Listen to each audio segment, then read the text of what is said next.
what if such and such happens? Like, but then the people started coming out. The Iraqi citizens started coming out and like thanking us and like asking us when Saddam was going to be out of power and inviting. That's when I had my first glass of chai. Inviting us in and which is the tea. Yeah, that's the tea. Inviting us into their homes. Just loved us, and then we ended up doing a raid. Now, again, like I don't remember if the raid was first or if that was, but I want to say that the patrols happened first and then the raid, but I wouldn't be surprised if it could have been the opposite. But I remember also with this raid, went out there with tracks. We had a picture of the place that we were going to, like, an overhead view of this house, and we're like, all right, walls here, we want to come in from here, let's just knock this wall down, I guess, and that, the track just basically... But you had discussed this beforehand, the track was going to be used as a battering ram, or was it like as you were conducting the raid? Okay. See, again, not real sure. I know that's what happened is track sees wall, track bumps wall, track or wall falls down and Marines run in. Like, I remember that, and then I remember like running through the house, securing it, taking the people that needed to be taken. I didn't take any persons, but I remember when we got back, the people that were taken were bagged and tagged, brought back, brought within our friendly lines in our little soccer field that we were at, and then I don't remember if it was a couple of hours or whatever later, and there was like thousands of people outside our front gates to this little stadium, and we amped up security, put extra security on the rooftops, and watched these people beat themselves in the head, or these women anyways, and hold pictures of this guy up that we had, and at that time, you didn't realize he captured. No, I didn't for a long time. I really didn't care at that point. Like, again, it was the whole Black Hawk Down thing. Huh? Yeah. Here they come. They're surrounding us. Yeah, it was a little nerve wracking with that, but none of them had any weapons or anything. So I was like, I had never seen a riot like that. Like, what do we do? Like, we've got these fully loaded weapons. We've got all this. Right. We've got all this shit, but we can't just shoot these people. So it's like, how do we stop this? Like, we can't just, start mowing people down just because they're really upset. Like, so, they ended up de-escalating the whole thing, and people were happy after that, and they went on their way. Well, how did they de-escalate it then? They let the guy go. And you found out later he was what? Well, an imam, whatever they are, the Muslim priest guy or something. I don't really... That to me is all hearsay. No one officially told me, but like I said, it's all hearsay to me.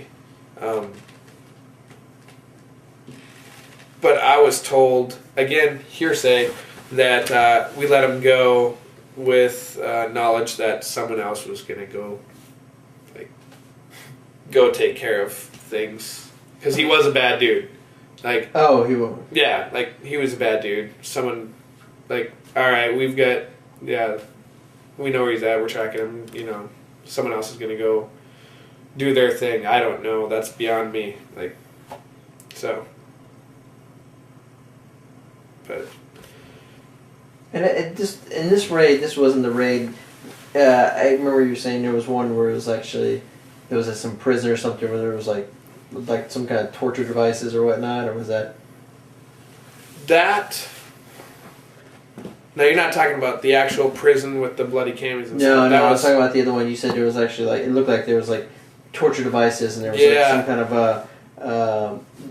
I don't know if that one was much of a raid. I guess you could kind of consider it a raid, but I look at it more of as an attack, only there was no defenders. Like, went through, cleared the entire compound, on the way through, saw all this crazy ass stuff. Some of it was kind of disturbing, and had very, very little resistance until like the very end. We had there was like a couple of pot shots fired at the end, and then like everybody wanted to get some at that point. Everyone was hungry, I guess. Everyone wanted to do their part. So, someone starts shooting at some of your boys, you want to be the guy that, knocks them down. I never got to even see the guy. I got to, get online and help look, but the guy was long gone after that. So, but that was one of my first, among the top first couple of times that we got to shoot. I didn't get to shoot, but there was shooting. So.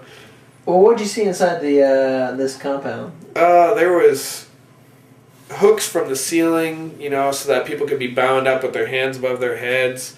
I guess where they, could do their interrogations or whatever they did, torturing. Where there would be like. There'd be the hooks on the ceiling, and then below would be the floor drain, and then like there's blood on the floor. There was blood on a lot of the walls.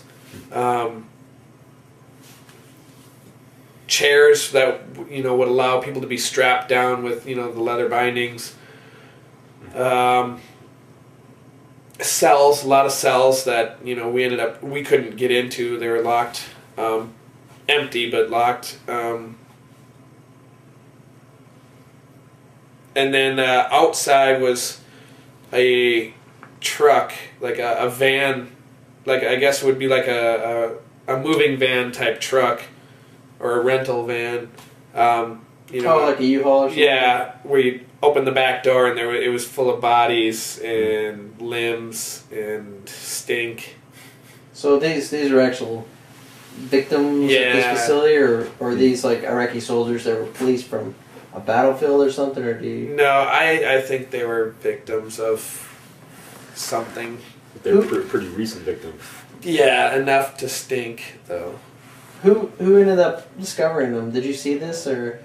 I didn't know. I thought it was Link. I don't remember who discovered it. I'm glad I didn't, though, because, that's some gross stuff. I don't want to see that. Yeah, I heard the same thing, that it was Milinkovic that found them. Yeah, I don't remember that.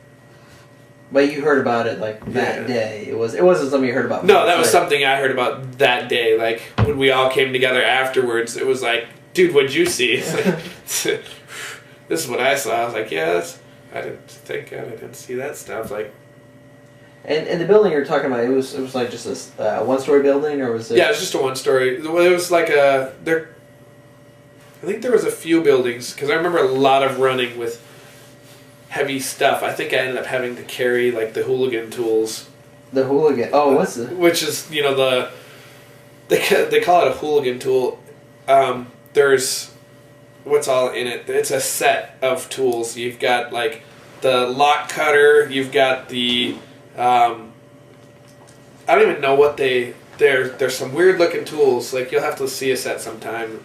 Ask someone, because it's hard to describe. Basically for breaking doors down and breaking locks and stuff like that. Okay. But it's heavy, and when you get to run with it, it's even more fun. So. Yeah, you were the most junior Marine in the platoon, so. Yeah. I think I'm gonna get going for the night. All right.